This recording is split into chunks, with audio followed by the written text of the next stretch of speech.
ખબરોમાં બન્યા રહેવા માટે બેલ આઇકોન દબાવો અને એબીપી અસ્મિતાને સબસ્ક્રાઇબ કરો. અમદાવાદ શહેરના ગોતા વિસ્તારનો રોયલ હોમ્સ અપાર્ટમેન્ટ, જ્યાં પુત્રવધુએ સાસુની કરી નાખી નિર્મમ હત્યા.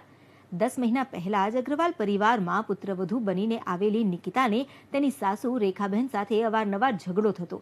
ગઈકાલે રાત્રે પતિ દીપક જ્યારે ઘરે ન હતો એ સમયે નિકિતા અને રેખાબેન વચ્ચે ઉગ્ર ઝઘડો થયો. પાડોશીઓએ પણ દરવાજો ખટખટાવ્યો, પણ કોઈએ દરવાજો ન ખોલ્યો. બાદમાં અચાનક જ અવાજ શાંત થઈ ગયો. પાડોશીઓને લાગ્યું કે ઝઘડો બંધ થઈ ગયો, પણ અસલમાં ઘરની અંદર નિકિતાએ રેખાબેનને લોખંડના સળિયાના ઘા મારી કરી નાખી હતી હત્યા.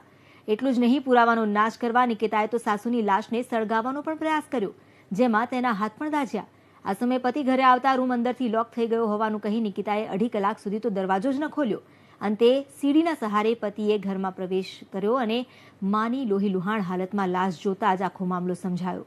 મૂળ રાજસ્થાનનો અગ્રવાલ પરિવાર 6 મહિના પહેલા જ રોયલ હોમ્સમાં રહેવા આવ્યો હતો. નિકિતાના સસરાને કોરોના થયો હોવાથી તેઓ હોસ્પિટલમાં છે. સાસુની હત્યાને લઈ સોલા પોલીસે નિકિતાની ધરપકડ કરી છે. નિકિતા ગર્ભવતી હોવાનું પણ સામે આવ્યું.